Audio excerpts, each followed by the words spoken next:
These are the eyes of Dr. William Palmer. He looks innocent enough, doesn't he? A respectable Victorian doctor in the small English town of Rugeley. His patients liked him. His horse racing friends thought he was a good sport. Yet he hid a terrible secret. He was a mass murderer. Or was he? My name's Stephen Bates and I've written a book about him called The Poisoner. It looks again at the long forgotten case of one of the most notorious murderers of the whole of the 19th century.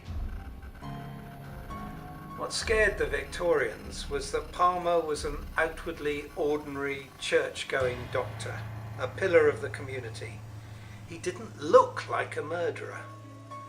But when he was arrested in November 1855 for poisoning his best friend with strychnine, a black story emerged.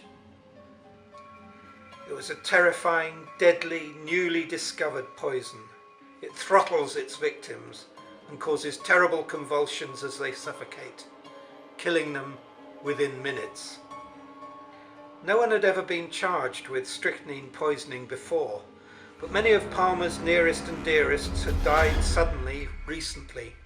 His young wife, his brother, his mother-in-law, 4 of his 5 children, other friends too.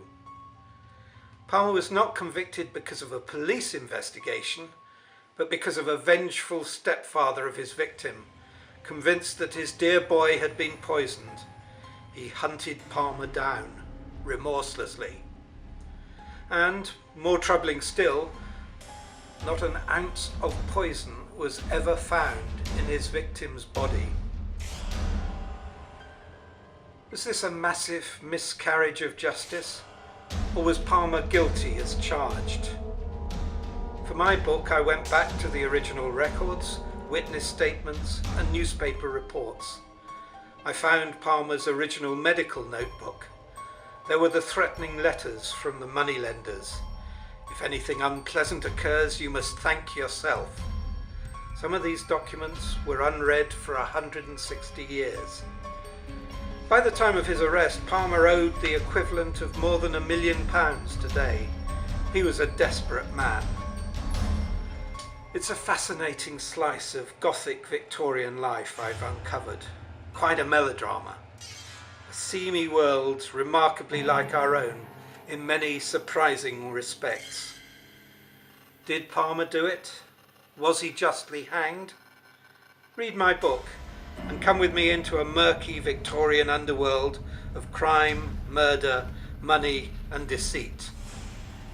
The Poisoner, the life and crimes of Victorian England's most notorious doctor, is published in the US by Overlook Press and in Britain by Duckworth.